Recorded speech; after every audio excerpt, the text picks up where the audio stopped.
jana, kusikiza kwa YouTube si sawa sana kama live. Unajua ukiona mtu mko pamoja ndio unasikia sana kuna vitu ambayo imetoka ndani mwake. Acha nikusihi kwa heshima zako Profesa Dr. Bito. Asimame kwa heshima zako mchungaji. Umati huu wote ambao wako hapa na wengine ambao wanatufuatilia. Sababu hii ni ushirika ambao unaona hapa, lakini kuna ushirika wa watu wengi ambao hatuoni sisi, lakini wao wanatuona. Kwa sababu tunajua dunia yote mzima inatufuatilia na wanasubiri kusikia kile ambacho Mungu amekupea. Tumekufurahia kwa kushimia mshumba hana mjumbe cha Kenya kama tulivyosema nchini Kenya. Hapa ni nyumbani. Ujumbe wote ambao Mungu amekupea sisi kutupea, we are ready kusikiza kile ambacho Mungu amekupatia. Acha tumkaribishe. Tutasema 1, 2, 3 karibu kama ilivyo kawaida, pamoja hata na mgeni wetu atakaribia pia. Alafu immediately tutapiga makofi sana. Tutaendelea kumsihi vile tutamkumbatia hapo akimkaribisha. Immediately mtachukua vitabu na mlete hapo. Si ndio? Hazidi komadeni mkeni. Mlete kumvisha. Wale ambao wako na mahali pa kuandika mfanye. Abafita wa kuandika. Wale ambao wako na mahali pa hapana mikono, nyosha kitabu, aidha kama ni iPad ama kama ni ujipigie makofi. Profesa, tunaona watu wako ready kusikia na kuandika. Mungu awabariki sana. Acha tumkaribishe. 1, 2, 3. Karibu na Mungu akubariki pamoja nasi. Amen. Tutahesabu tena. 1, 2, 3, tushangilie sana. Tushangilie sana Mungu.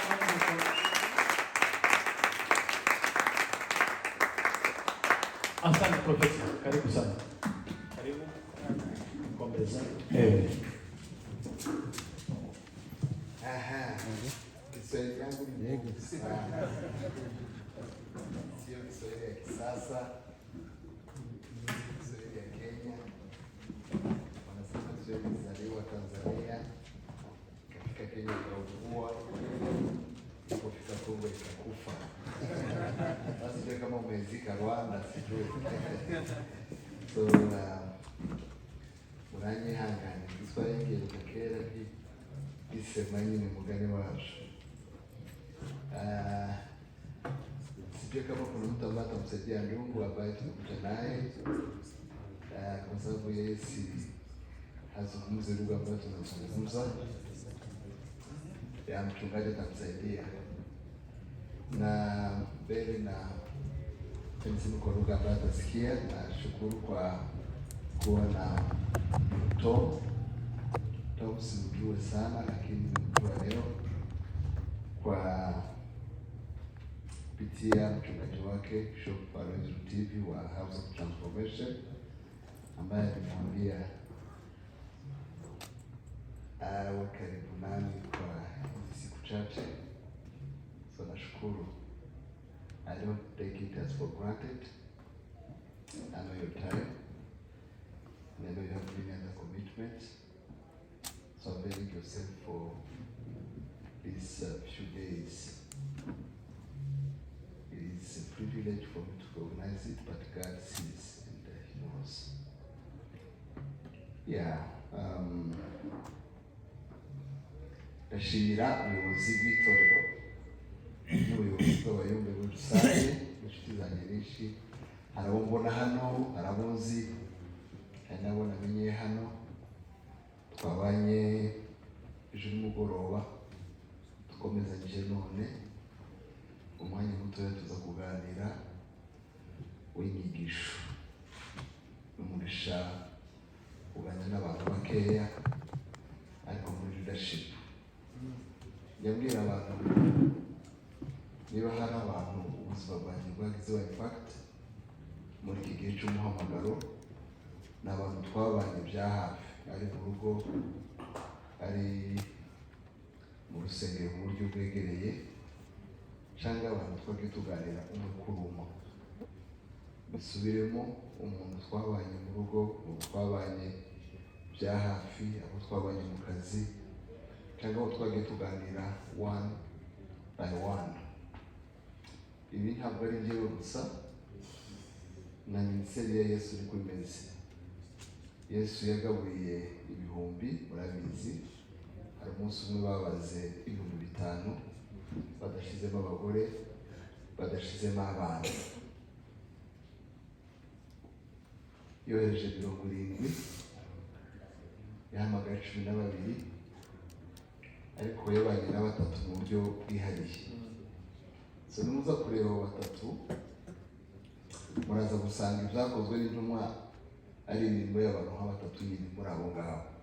Ubwo n'abandi 12 hari aho bagiye bakora, bivuga ngo umuntu mwabanye mu buryo bwihariye bigiraho impact cyane kuruta amateraniro. Numva ndabivuga cyane, rero uyu mwanya mufate mu agaciro cyane. Nakomeje gutekereza amasaha 2 niyo dufite, nibaza ibyo tuganira mu masaha 2 atarenga. Nibaza ko nkoresha nk'isaha imwe kavuga ijambo gusa rimwe rigufi, abantu umwanya mushobora kuba mwabaza. Nico semini ivuga. Ubundi basa nkaho mvuye muri teme y'amasengesho kugira ngo mvuge ibibazo noneho bya leadership, kuko leadership si amasengesho gusa. Ndavuga ijambo rimwe ryonyine kugira ngo byandike, nise uburere bwo mu mwuka, spiritual fathering, uburere bwo mu mwuka. Uburere bwo mu mwuka kubera iki? Kubera yuko ari teme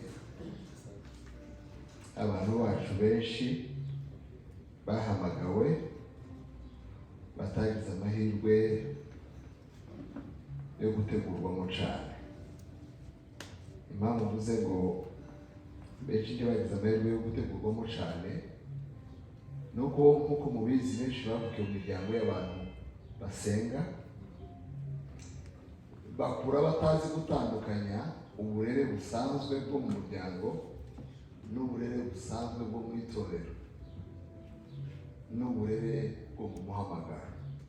Subiremo: kurerwa mu muryango wavukiyemo, kurerwa nk'umunyetorero, no kurerwa umuhamagaro.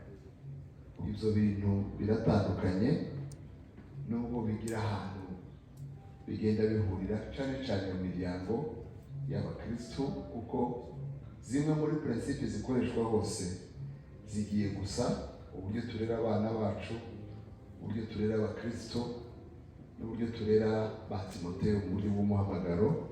Hari aho bigenda bisa, ariko ntabwo ari bimwe cyane. Kimwe gikorwa mu buryo buri intentionnel, bivuga ngo watekerejeho cyane. Ibindi bikorwa muri interaction zisanzwe z'umwana n'ababyeyi, z'umukristo n'umushumba. Kubera iki uburere bwo mu mwuka ari teme ikomeye cyane? Nuko ubundi abakozi b'Imana benshi bagiye bananirwa kurera abandi bakozi b'Imana. Rimwe na rimwe bananirwa no kurera abana babo, kandi bafite amatorero atameze nabi. Subiremo: hari aho usanga umuryango yagombye kuba ari itorero rya mbere urwaye, umugabo n'umugore n'abana, ariko ugasanga itorero ryo rihari, abantu bagaterana, abantu bagakora imirimo y'itorero, ariko uwagombye kuyobora itorero ryo mu rugo, iryo mu rugo ryaranze, iryo hanze ryarakunze, ariko nanone kurera bazakomeza nyuma y'uko ugasanga nanone bitarimo, kubera yuko hari ibintu bitikora, hari ibintu dukoraho. Yabwira abantu ibyo tutagize icyo dukoraho, zanze bikunze biba bibi. ibintu birushaho kuba byiza bitakozweho. Ibintu bitakozweho bikomeza kuba bibi. Ubundi kugira ngo mubyumve cyane niba navuze ngo uburere bwo mu mwuka ni mu itorero, niho turerera abakristo ariko tukabategura no mu mihamagaro. Icya mbere nashatse kwibaza, ndavuga ibintu bitari byinshi, itorero ni iki? Kubera yuko abantu benshi bazi itorero kuko barivukiyemo, ubabwira n'itorero kugira amazina, denomination. Ariko ijambo itorero ubundi riva mu ijambo ryitwa ecclesia cyangwa kiliziya, ubwo ngubwo ni mu Kigiriki, bivuga ngo ni abantu bakuwe ahantu bajya ahandi. Ni abantu bakuwe ahantu bajya ahandi. Ni ababyawe ubwa kabiri. Muri Yohana igice cya 3:1-17 muribuka amakuru y'ikiganiro cya Yesu na Nikodemu, avuga ngo ugomba kuvuka ubwa kabiri. Yarimo amubwira ngo ugomba gukurwa ahantu mu muryango wisanzwemo wa kavukire, ukaza ukavuka ahandi, ukagira amategeko akugenga y'aho uvukiye atandukanye n'aho wavukiye mu buryo bw'umubiri. Uribuka yuko yakomeje kuganiriza mbere, ariko se byakunda yuko muri iyi myaka yanjye nongera kuja mu nda ya mama nkavuka? Nuko yumvaga Yesu arimo amubwira ibintu bitari bidashoboka. Ariko Yesu yamubwiraga impinduka mu mitekerereze, impinduka mu mirebere, impinduka mu mikorere. Yarimo amubwira ku wundi muntu musha utandukanye n'aho yisanze. Abantu benshi bacu bishaka mperaho, benshi ntibamutse ubwa kabiri. Ko nivuga benshi si bose, si generalize. Benshi bisanze mu miryango y'abakristo. Hari indirimbo arabigirira ikavuga ngo muri iyi minsi uhura n'umuntu ngo wamubaza ko se urakijijwe, wahita akubwira ngo nagutse mu muryango w'abantu bakijijwe, bose na nyina barakora mu itorero, nawe yarananirimbye. Ariko kuvuka mu muryango w'abantu bakijijwe ntibitanga agakiza. Amen. Niko bimeze, kuko ushobora kwisanga ahantu ariko ntuse n'aho hantu. Imodoka yose iparitse muri stade ntihinduka umukinnyi, kandi stade nta bakinnyi babamo. So birumvikana ariko nawe ugiye muri garage ukararamo uhinduka imodoka. Icyo bivuga ubundi itorero ni abantu bavanwe ahantu bakaja ahantu. Icyo ndashatse kuvuga, ndavuga ibintu bitatu biba mu itorero kuri byinshi. Icya mbere kiba mu itorero ni ugusabana, ni fellowship. Icyo kintu cya mbere kiba mu itorero, ahantu hose hari itorero, ndavuga umuryango w'itorero, ni fellowship. Icya kabiri ni edification, ni ugukuzwa, ibyo bita kurerwa mu mwuka. Icya gatatu ni ukwaguka. Ayo magambo atatu muyumve. Icya mbere ubusabane, icya kabiri gukura, icya gatatu kwaguka. Nimuza gusoma igitabo cy'ibyakozwe n'intumwa igice cya 2 umurongo wa 41, murasanga aya magambo atatu mvuze agaragaramo. Ngo bahoraga bahura bakagira bati bagasangira. Gusangira buriya ni fellowship, gusabana. Hari abantu muzana igaburo ryera hano ngo kwibaza impamvu rije, bisubiremo, cyangwa bakaripinga, cyangwa bakibaza niba pasira atapangiwe, kuko bamenyerewe yuko abantu baza basabana muza murifatanya mukangahe rimwe mu kwezi. Hari umuntu wavuye muri Kongo agera ahantu ubuye, amaze kuhagera mu gitondo bamuzi icyayi cya mukaro n'umugati. Arabonye mu gitondo asa nkaho agiye kubyirinda, abona abantu bose barabifasha. Bukeye mu gitondo barongera barabizana ubwa kabiri. Ndabaza mugenzi wese, mwebwe mujya mufata igaburo ryera buri munsi? Ko yumvaga umugati n'icyayi zabaga zabonetse rimwe n'umunsi w'igaburo ryera. So ubu ngubu tuzana igaburo ryera abantu benshi kubaza ikibaye, kuko mufite uburyo mwarizwe n'uburyo mwateguwe muzi ko igaburo ryera riza rimwe mu kwezi, mukaza ko rigomba kuba ririmo imihango iremereye byatongerewe ntawuryegera. Hari igihe umuntu aritongera hano buri muntu wese akaryitaza, abantu bakitaza amaraso ya Yesu n'umubiri wa Kristo ngo kubera yuko banduye, kandi ari yabeza ari yabatunganya. Ndimo ndavuga ngo ku rusengero habiki hawusabana, uko bahuraga bagasangira, iriya ni fellowship. Igaburo ryera ni fellowship, kuririmba ni fellowship, kuvugana ni fellowship, kwisanga mu miryango ni fellowship, kujya muri groupe z'urubyiruko ni fellowship, ikiyumbe ni fellowship. Bwira bagenzi ngo ni fellowship. Niyo role ya mbere y'itorero.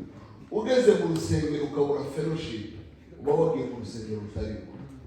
Niyo mpamvu abantu benshi baza bagera mu rusengero rimwe na rimwe zimwe runaka, bagasanga ururimi rurafunze, utari mu urwo rurimi ntazabamo, bagasanga imico irafunze, utari mu muco ntazabamo, bagasanga imbyino zirafunze, utabyina nkabo ntabamo. Ni ukuvuga ngo ikintu cya mbere cyapfuye aho hantu ni fellowship. Ahantu umuntu wese atisanga ntahati. Hello? Tuzamura Imana yacu ibiganza, dukomere Imana yacu amashyi.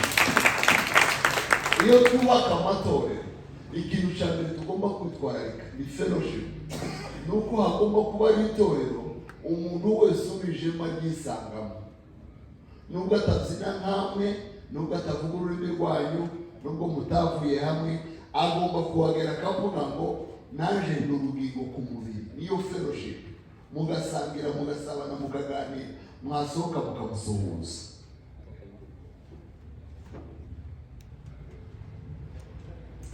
Kirumvikana? Kabiri, ni ahantu umuntu wese agomba gukurira, kandi ikizakuza abanyetorero nta kindi ni ijambo. Kandi ijambo rikuza abantu si ibibwirizwa, ni inyigisho. Ariko mureke mbabwire ikintu kibabaje kiriho muri iyi minsi. Iyo ubwiye abantu umuntu uko arazura abapfuye, bose barakoka bakaza, kandi ntawe ushaka yuko abapfuye biwe bazuka. Ubu ngubu abapfuye muri iki kubozuka mwokongera uko ibamo, amazu yose muri mo banyine ntibapfuye. Abenshi bari mu ibibaza mu myaka 100 babibaga gukora bazi. Abo bagarutse ko murabona ko musohokera hehe.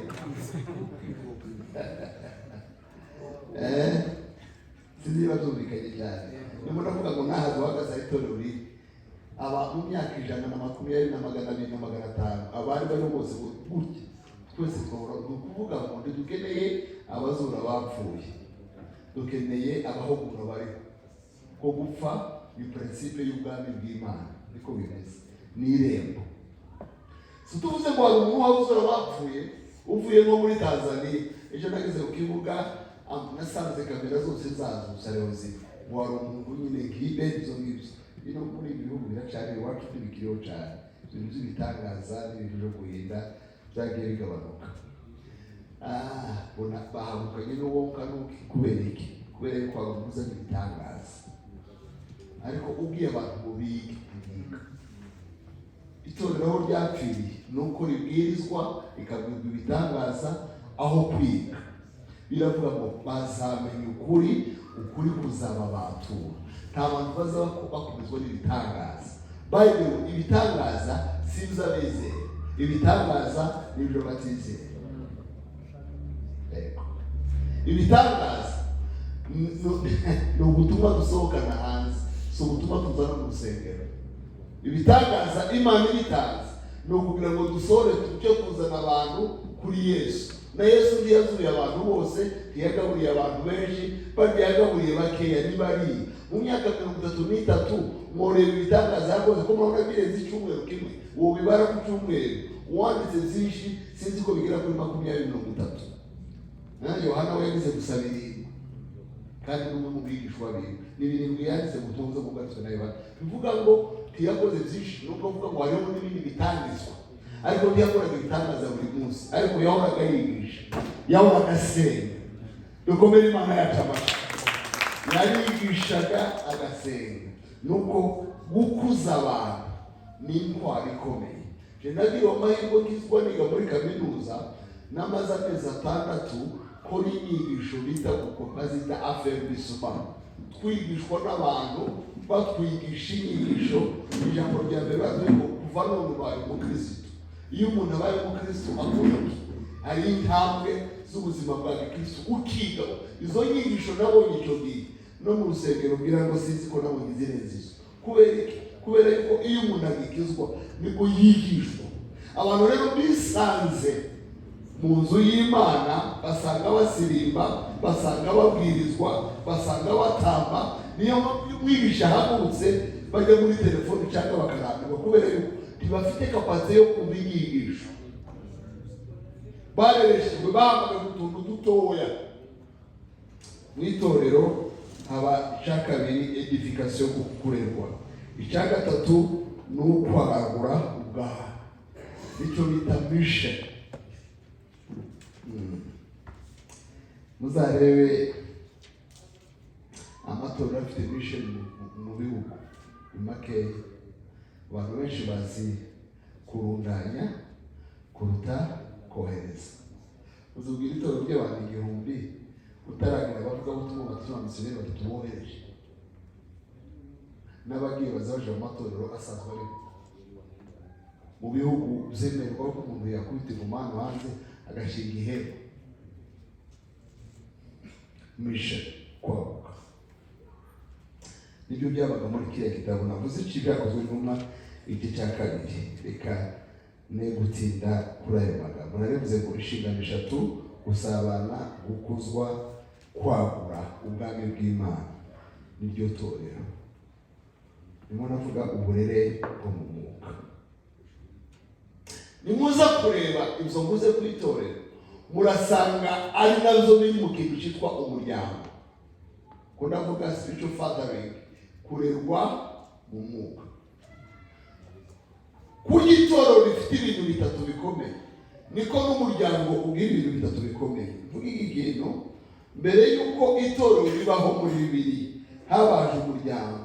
Muribuka mu gitabo cy'Itangiriro ikintu cya mbere eso ya mbere Imana yashizeho ya mbere n'umuryango. Umugabo n'umugore imaze kubarema ibaha urubyaro, ibabaremeye umuryango. No kuvuga ngo umuryango ni terme iri biblique. Bibiliya yose murasanga ari umuryango. Mu gihe cya Adamu n'umuryango, mu gihe cya Aburahamu muhamagara, yamuhamagariye n'umuryango, ajana n'umugore wiwe. Mushobora kugenda mukareba ahantu hose Isiraheli, Yakobo n'umuryango. Murasanga Bibiliya n'isezerano risha n'isezerano rya kera. Ijambo umuryango ntirivamo. Hari aho igenda ivuga ritangira hari umugabo uba umuvyeyi w'abantu bose Adamu. Isezerano rya kera rikarangira Imana ivuga ngo izohereza umuhanuzi wayo Eliya ngo niwe uzasanganya imitima y'abavyeyi n'abana. Bivuga ngo ijambo umuryango biri cross-cutting muri Bibiliya. Nta Bibiliya ibaho hatari umuryango, kubera yuko mu mugambi w'Imana umuryango ugira role ikomeye. Iri jambo naryo ryumvikana. Umuryango ugira role ikomeye. Nimuza gusigadorisha Bibiliya itangira yerekana umuryango musha, ari wo umuryango ugizwe n'Imana Data n'Imana Umwana n'Umwuka. Nawo mu muryango ukuvuga ngo mu isigadorisha niko bimeze. Yohana 3:16 haravuga ngo yakuza bari mu isi, umwizera wese azaba umwana. No kuvuga ngo ni umuryango. Umwizera wese ari umwana w'Imana n'umuryango. So bire rero ni umuryango. Reka mvuge ibi bintu mbere yuko mvuga amahame nk'atanu. Umuryango n'itorero bihuriye ku bintu 3. Bimwe nari nabivuze. Umuryango hari ijambo ryitwa ubumwe. Ahantu hose hari umuryango haba ubumwe. Muzarebe niba uvukana n'umuntu nta kindi gisaba kugira ngo mwikore. N'abana bacu dufite abana dutuye mu Rwanda, dufite imiryango y'aba hasi ku isi hose, agera kumva naho yiga mu mahanga akakubwira ngo I found your brother, I found your cousin. Ntabazi kandi aba yahuye n'abantu benshi, arabo twabaye mu rusengero tumara n'imyaka ingana n'urusengero rutangiye, ariko iyo ahuye n'umuntu w'iwanyu wo kwa so wanyu araza akavuga ngo nabonye mu brother, kandi akamubwira mu buryo buri special. Ntitwabimigishije, ariko nta maraso, ni ubumwe. Buriya maraso si ikintu, amaraso aravuga.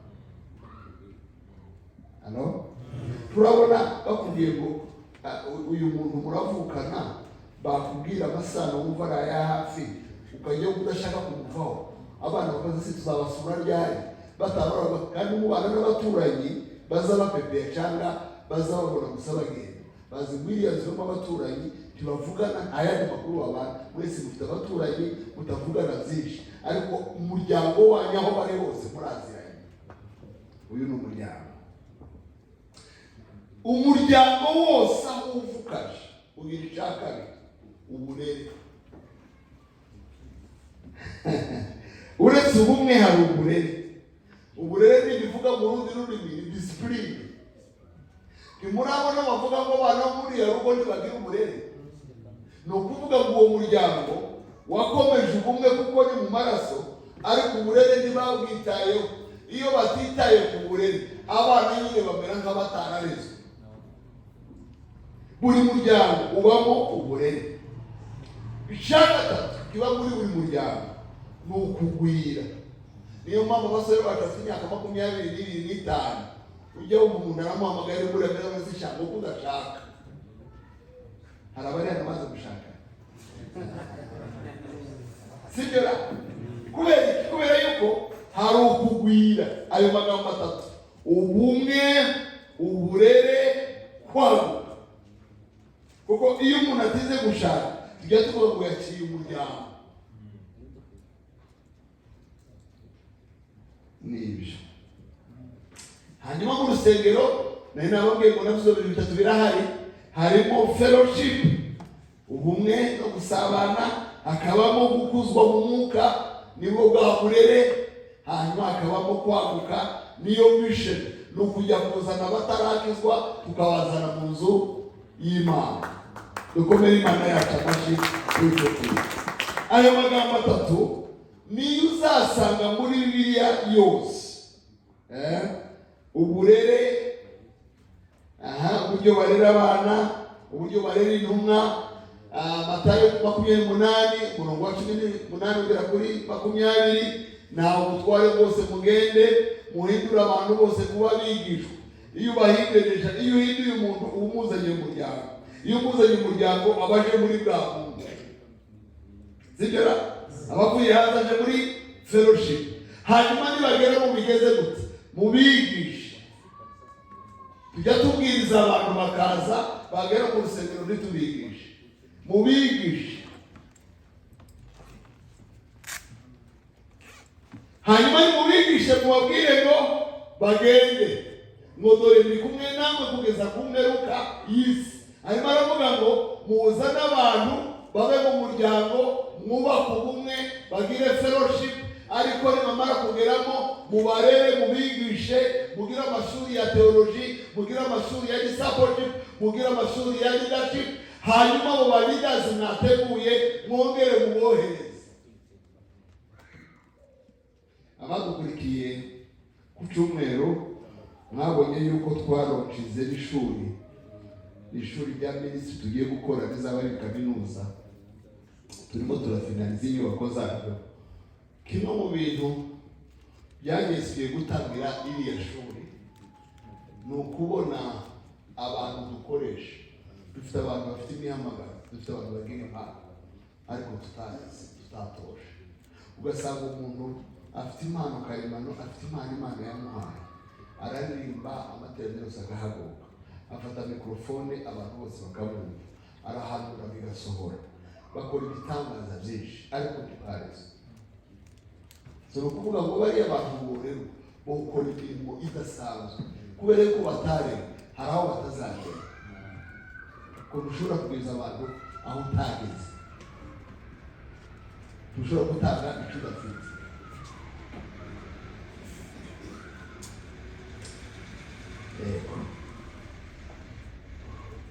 reka mvuge inshingano z'umubyeyi wo mu mwuka. Soreza aho ngaho, ndavuga inshingano zirindwi z'umubyeyi wo mu mwuka. Twavuze ngo muzana abantu mu muryango hanyuma mukabarera. Ndatanga inshingano zirindwi z'umurezi wo mu buryo bw'umwuka, hanyuma soreza aho ngaho, baho umwanya w'ibibazo. Kino mu bintu bya mbere mbanza kwibaza, ese umubyeyi wo mu mwuka abaho? Ko wabashaka kuvuga ngo se kuri Yesu yavuze ngo ntiyagira umuzita data. None ba fada baje gute? Ba dadi baje gute? Nk'aho abantu barwaye indwara yo kwitwa ba papa, utamwise dadi ntimubwira kuvuga. Arabariho nino bagezeyo. Oya, ntabwo ari indwara, biri biblike. Ariko si ibintu byo kugendera ngo twumve ngo utanyise dadi cyangwa unyise dadi ngo nicyo bimbinduraho. Oya, igikomeye si icyo. Igikomeye si izina umuntu yitwa, igikomeye n'icyo umuntu akora. Buriya papa wawe n'umugore mwiza si cyo kimubahisha cyane. Igikomeye ni uburyo umwubaha, ni uburyo umutima umenya icyo yaguhaye. Yesu ahimbaza. Abantu babaye muri Kongo, iyo umuntu yitaga nyina we ngo mama, bahanye bamwitaga, murabizi? Kwa mama icyo twavuze ngo uzi ko umwana azahita ngo mama ngo sha ntaso n'utunya afite ngo mama ninyoko. Buriya ile yari icyo ifoje. Nuba mu mugore iyo deje wabwiye umwana ngo ntamwite nyina w'umuhungu, bamwe ngo atangire kumuvuga mu izina, niho kumubwira ngo umwana amuhamagara ntiyitaga, niho kumubwira ngo nta kigenda nta kirimo. Uriya iriya ni imico ya gipagani. Bisubiremo, iriya ni imico ya gipagani. Kandi bakavuga ngo umwana nyine yagira itsinda, umugabo asuzugura abagore akihuta aho bakazabamo akagabo. Hari umuvuga ukafite amadayimoni ikazubaka. Nicyo kigaragara kaza umucyo wa none, mu mijyi ya none, bene umwana ntiyubaka. Tazi ko umugore agira agaciro, tazi ko umugore yakubahwa, tazi ko umugore yagira ijambo, tazi ko umugore yotanga, tazi nta kintu. Urwango umugore yamutesheje agati. Imana ishimwe yuko twageze mu bihugu abagore bahabwa agaciro, tubikomera amashyi.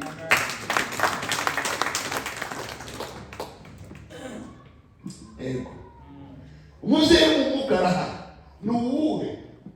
Ubundi ijambo pastor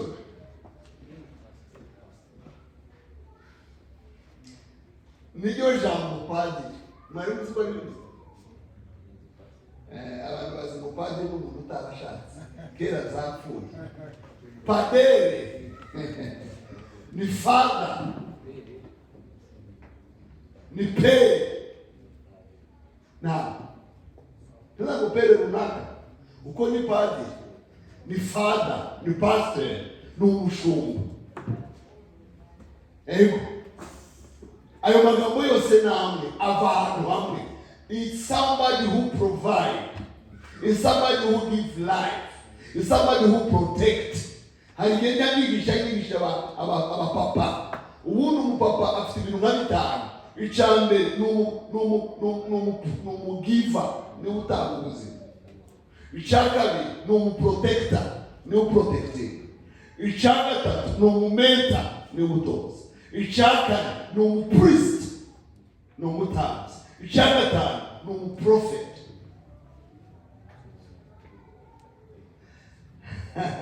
Mwamubwira ngo se abapapa n'abaprofeti cyane. Uzabwira umwana wawe ngo iri shuri uzaritsinda neza, n'imibare n'ubwo yagutsinze uzayitsinda. Iyo papa abwiye umwana ngo azatsinda imibare agakomeza yimubwira, umwana azayihata akayitsinda.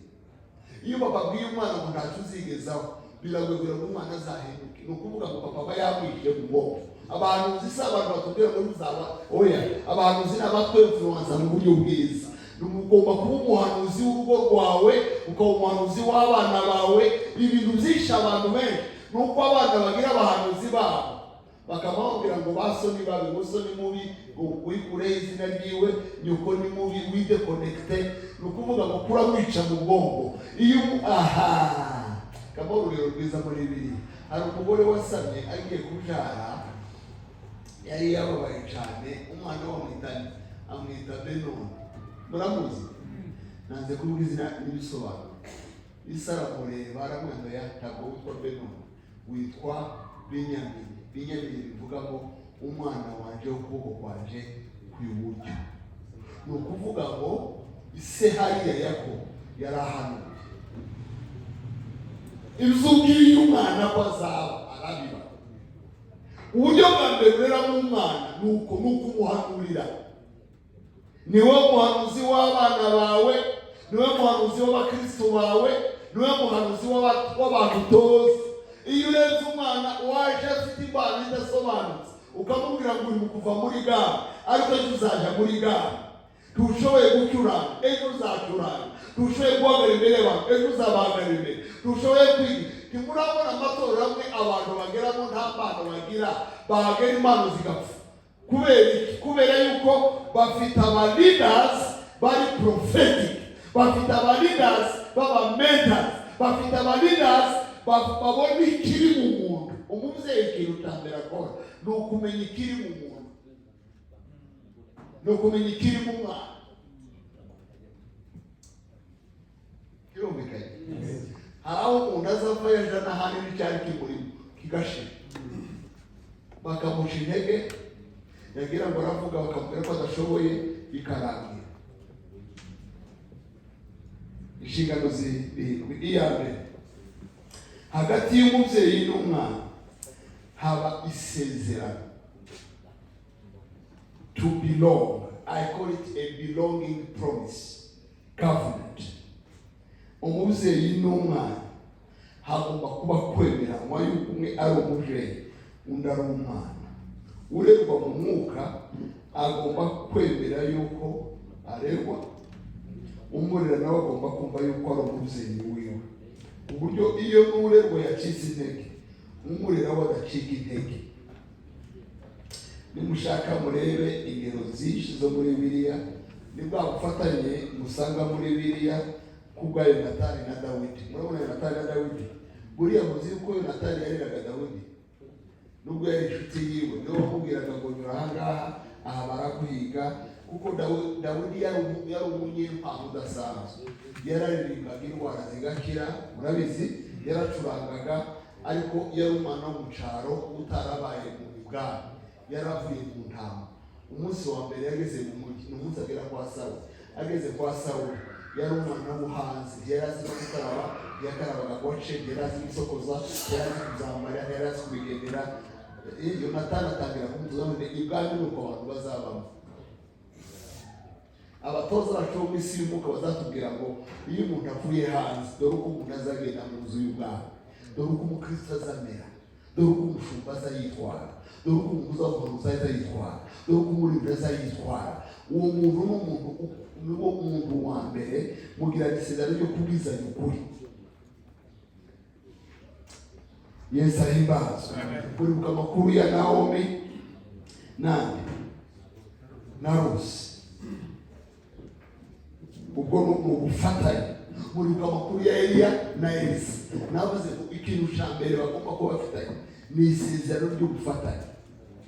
Iryo sezerano ni ubushuti, ariko bushingiye ukumenyana, ukubwizanya ukuri, ukwegerezanya.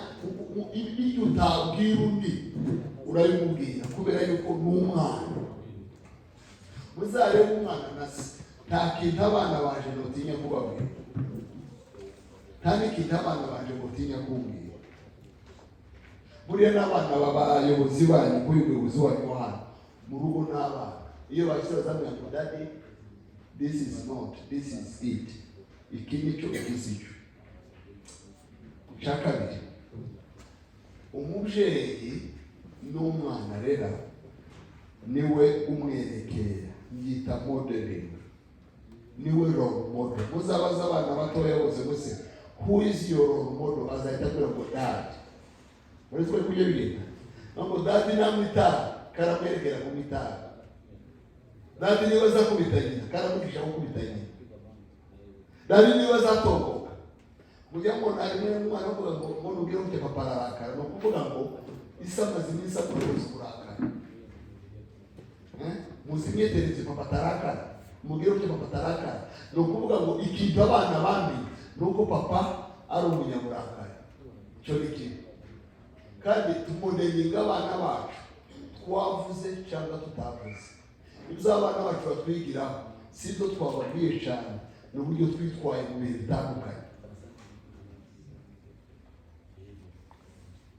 Modeling.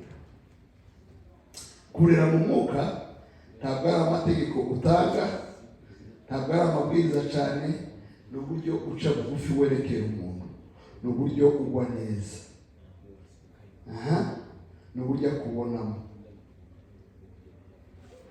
Muribuka Pawulo abwira itorero ry'Abafilipi ngo ibyo mwanyumvanye, ibyo mwanyumvanye n'ibyo mwambonye ngo ibyo mukora, ni mu Bafilipi igice cya 4:9.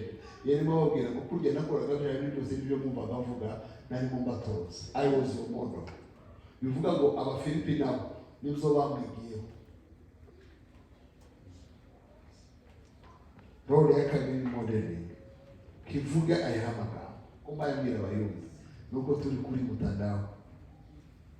Niba hari abantu bagoye kurera n'abayumva ko baza babizi tibemera guca bugufi, tibagira roho. Uzi ko umuyumva azamura urusengero akaza abwira abantu muje nuko ni mu rusengero mu isi yo paseri wa mu paseri wanje online kandi akabukwereka tibarahura tibaravugana, ntazamwandikira ngo musubize, ntazamuhamagara ngo mwitabe, niwe mushumba we. Noneho yari imbere y'abandi n'abandi bose bagatangira kuba wa mupaseri nyine aketse. Tugeza gusafata nza gukoresha. Iyi seminari ubundi mariko mayifasha. Nari kuvuga amagambo aremereye kandi neza. Nta wundi muntu ukunda abayumve kanje, nta wundi muntu wabagiye makuze. Yeyo bagiye maze ikimasa gikucagiye munyana ntoya. Sinjora cyangwa mu kimasa dutoya, ariko babwira ukuri, tababwira ukuri ntawe uzakubabwira. Nta wundi muntu wakira abayumve benshi, nta wundi ukira benshi. Siko pasta pita, siko bimeze. Rero kubabwira ukuri ni ngombwa. Modeling. Ni gute tuba abamodozi b'abandi? Kuko dushobora kuba abayumve hano beza tugasirimba, tugafashwa, ariko twagera hanze tukaba abantu badasanzwe. Naze kuvuga iri jambo. Ukuvuga ngo umuntu ukubona akabona ubwira ishusho y'ahantu mu rusengero mu gisirimba bisikete yagezemo n'ishusho yo hanze. Ni uruhe rugero uhaye utanga kurarira abandi bayumve gute?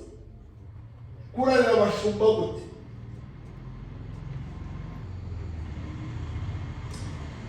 Inshingano ya gatatu, niwe muntu ugomba gushyira ahagaragara no gukoresha ikiri muco hayarera. Ba bantu turera bagira n'ibyo Imana yabashyizemo, bagira impano Imana yabahaye. Buriya umuntu ukomeye mu buzima bw'umuntu bw'umuhamagaro ni umuntu umenya impano ikurimo akayishyira hanze.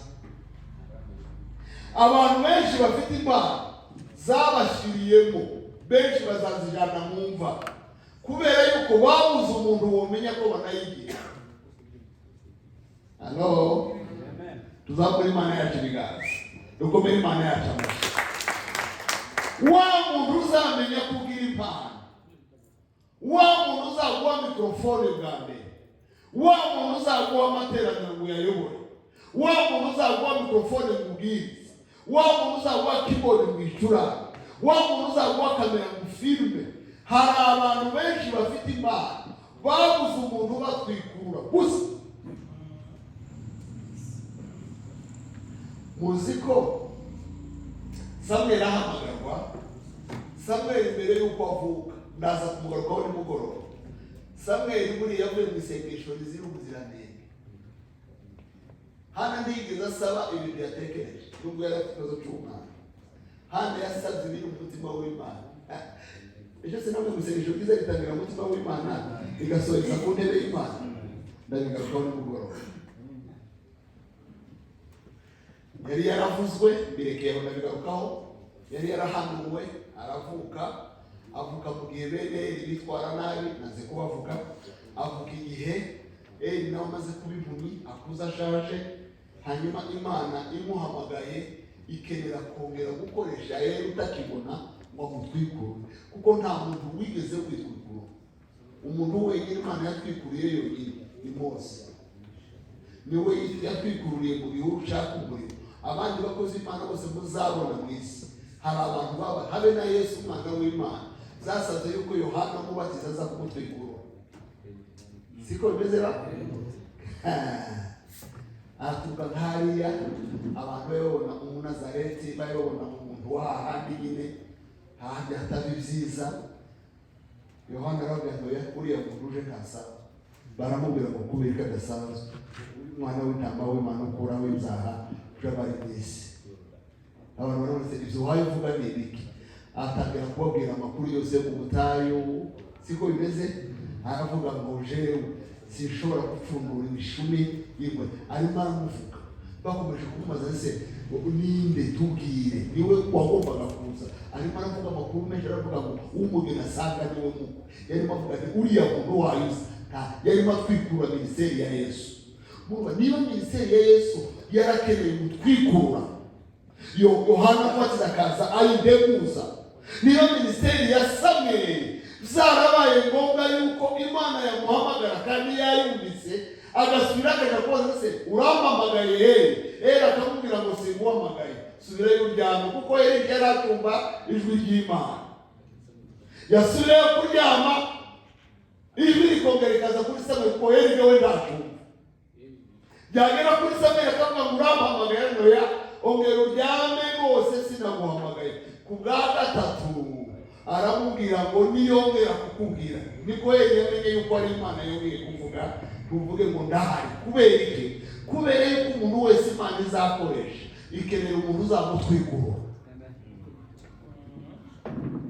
Umuntu wese Imana izakoresha, uri umuyumbe, ufite impano, uri mu mavuta akomeye, wize kaminuza na doktora, uri ku rwego rudasanzwe, niba Imana izagukoresha ni ngombwa yuko wagira umuntu gutwe. Uziko na Mose Imana yatwikuruye mu bihuru, yamaze aho yageze aho yatangiye gukora bikamucanga. Sebuko araza umunyamahanga, amaze kugira yeto ramara sishaka uri gukora ibiki, uri kwakira abantu gute. Kuri mirongo kubanye miremire, abapfakazi bacikanywe, numva yari yahagaze mu mavuta menshi, abantu bose baza kumureba, bakaza kureba wa wundi birukanye wagiye wari umaze imyaka 40 imidiyani, bakaza bategereje batonze, bagatonda ntibamubona. Aramubwira ngo iyo leadership ntabwo ari niwe muntu wa mbere wigisha decentralization. Aramubwira ngo ugende ufate 70, ufate 10, ufate 20, icakabiri leadership nyayo, ufate abantu bayobora abandi. Niwo seri group zatangiye, naho amaserire munsi niyo yatangiriye. Oh haleluya! Aravuga ko nubigeza kuri abo bazakorerwa, nawe uzaruhuka. Ko buri muntu akeneye umuntu umutwikura. Bwira mugenzi ngo buri muntu akeneye umuntu umutwikura.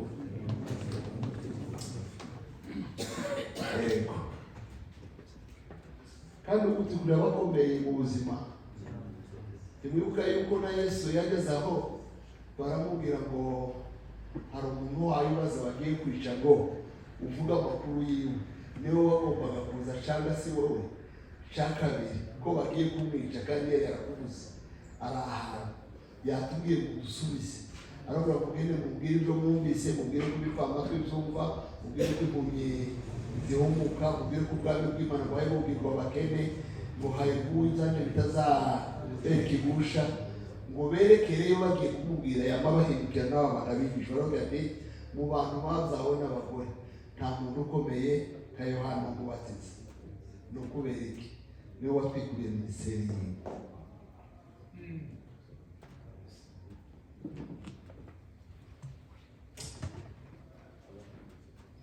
Niwe ukwerekera, niwe ukwerekana, niwe ushyira ahagaragara no gukoresha ikikurimo. Niwe muntu Imana ikoresha kugira ngo adiscovering ubutunzi n'impano Imana yagushizemo.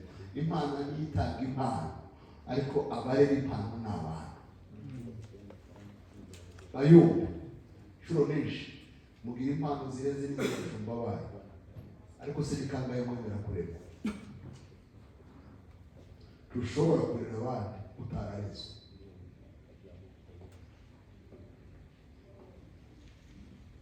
Muzarebe umwana warezwe na sitari igeze kurera.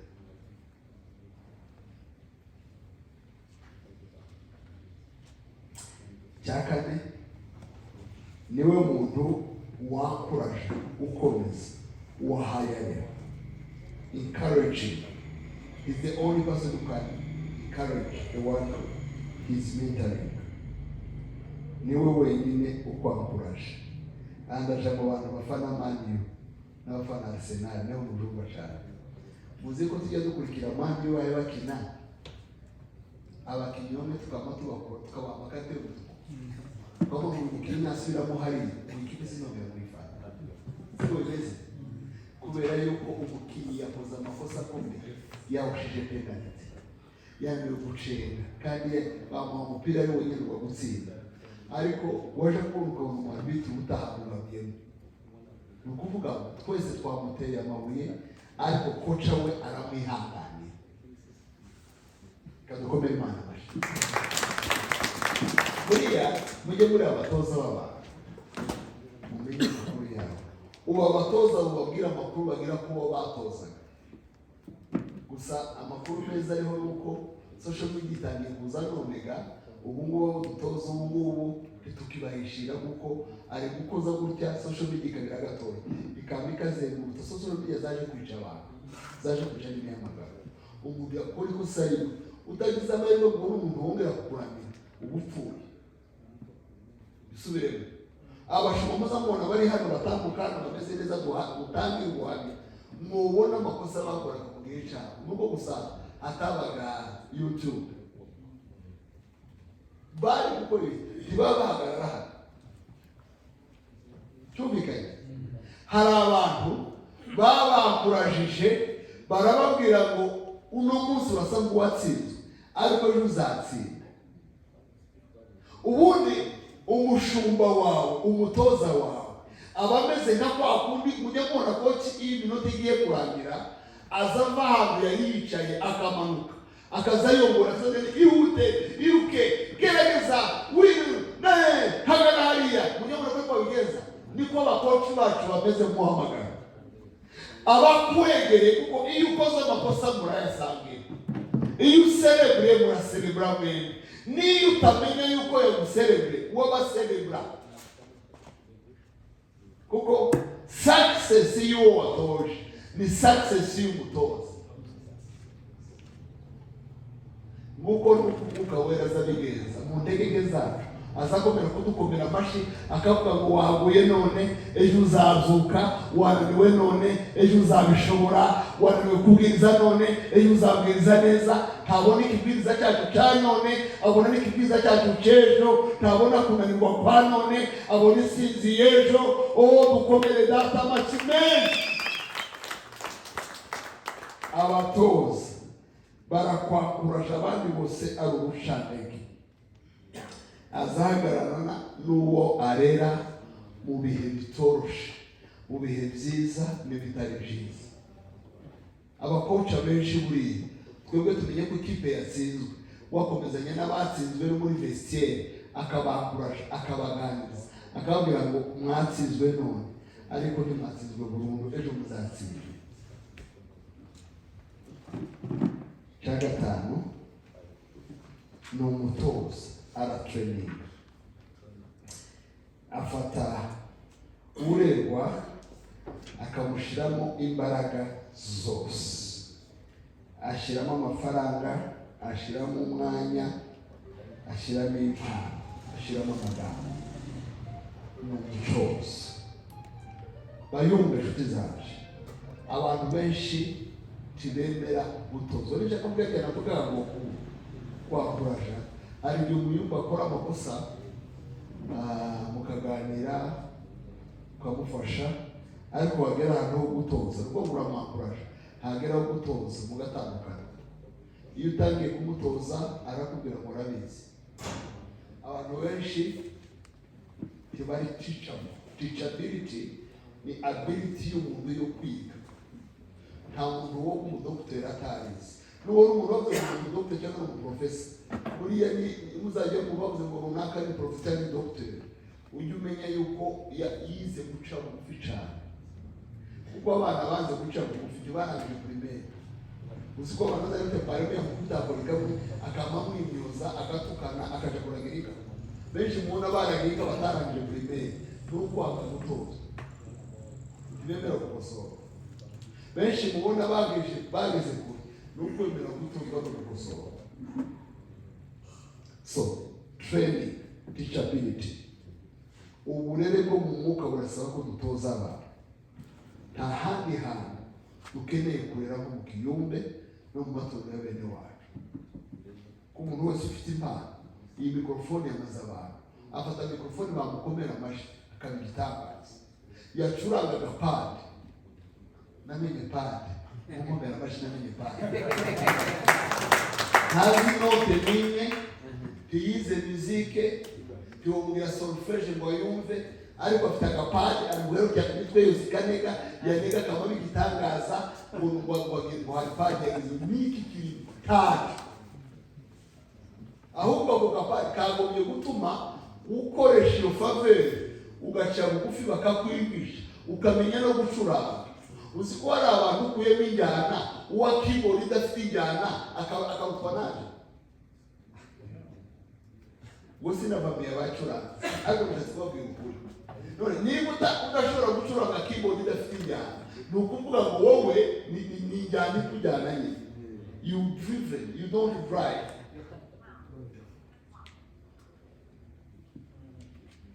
Ngo kuja mu modoka iri ahantu hamanuka ukayikeramo ikakumanura. Igeze hatambi kugahagarara. Wamanukanaga n'umuvuduko w'amanuka. Uramanuka n'umuvuduko wa sente. You are not trained. Tiwato.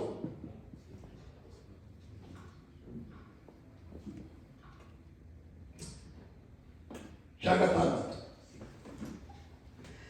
Kudatinya kubwiza ukuri uburera mu gihe ari gukora ibidakwiriye. Uyu ni wo muntu wenyine uzubwira uwo bahaye bare ukuri. Abandi bose bajya bamubwirira kumwina no kumushekerera. Muzabarebe ko umuntu wagize nk'impano muzamutinya kumubwira yuko ari mu makosa. Akaba mu gusambanya abantu bose babizi, akanukira abantu bose ntawo mubwira kubera yuko azacurangira abayumbe bagafasha. Yanagera aho ngaho ukamwakira nk'umuyumbe. Umuntu wenyine utagomba gutinya umuntu uzumubwiza ukuri n'umureza. Agateranya imiryango bose kuko arabahanurira. Runaka yamugize umurozi wa runaka yamugize na abantu bose. Sigaye mbona paseri nabo barahagaze neza, sigaye bahagarika abantu benshi. Tubakomera amashyi. Nigeze kubwira abantu umuntu uzatambuka yakuye inkweto mo hariya kuko zazaga zidafite impumuro nziza. Barahaguruka baravuga. Nababuje gutambuka imbere none ko barabikora mu rusengero. Iyo mujumba mbere ntimwari kugera hariya. Ariko n'abangaba bahagaritse mujumba neza, mwogera ku rwego rwiza. Serukiye na correction et la science. Ushaka kwiga yemera gusoma. Muzareba abapata abayumve batemera gukosora. Iyo babaye abashumba bo bazashaka gukosora abandi cyane. Kubereke kuko wowe utemera amakosa wamara guhabwa inshingano ukabona kuyabona. Ibihano mwafatiraga abayumbe bari twabibafatiraga mwari ko mwaravuye mu nsengero. Mwebwe muza kubahana nta n'icyo bakoze. Niba ndavuga ukuri ba wese wanyana igihe mubanda utababarira udakorana nta n'icyo mwapfa. Woreba ntawe ufite inka y'undi, ntawe waha umwenda wundi, ntimusuhuzanye nimubana nimuganye nimwegera. Ariko rero nakubwira ngo iki ngiki ngo yakora uyu paseri wapinga waranaketse.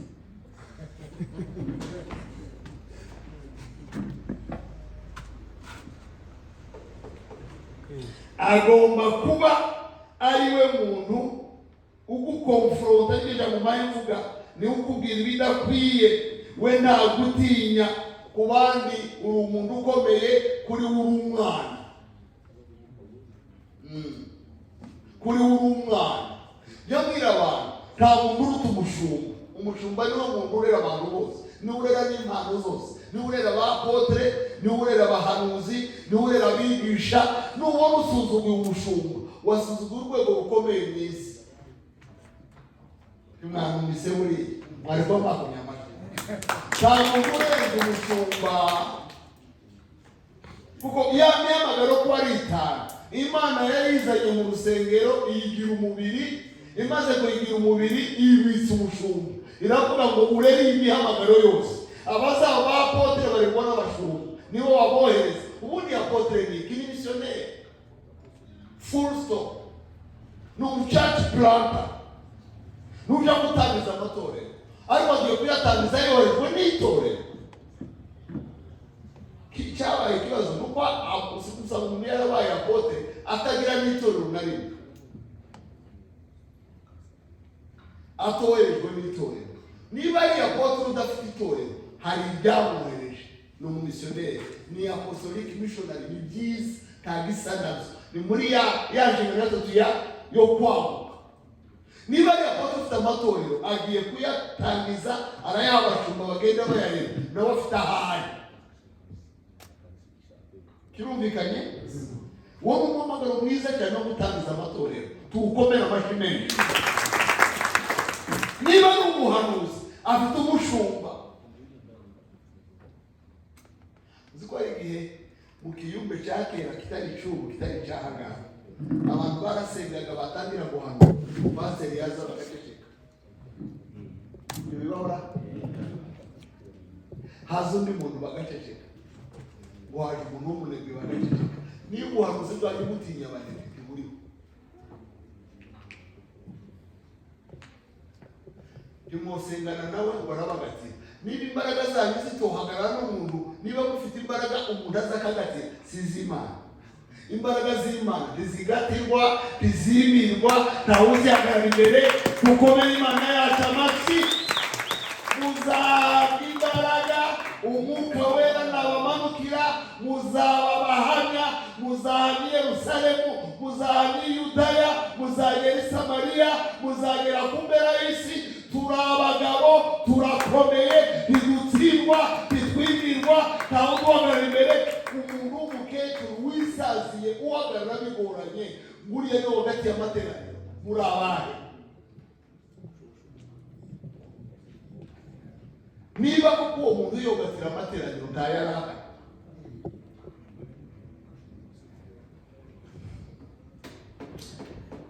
niwe uba confront, niwe ubabwiza ukuri, niwe ukubwira ngo ibuhaye ugenda uvuga mu bantu kuri cyangwa cyakubiri. Ibi byitwa by'ubushiti.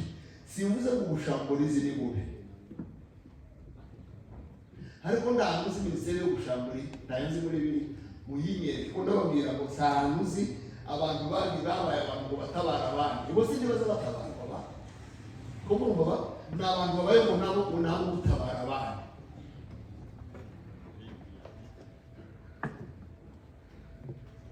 Iyo mpano yo gukura umwanda gusa, yo kubona imyanda gusa, mwagize impano yo kubona umwuka w'Imana guhari, mwagize impano yo kuvuga Kristo guhari, mwagize impano zo kuvuga imbaraga ko zihari, muzahabwa imbaraga zo guhamya, si imbaraga zo mu mwijima, si imbaraga zo gukora abantu bikingiranye, ni imbaraga zigera ahantu abantu bakazimenya.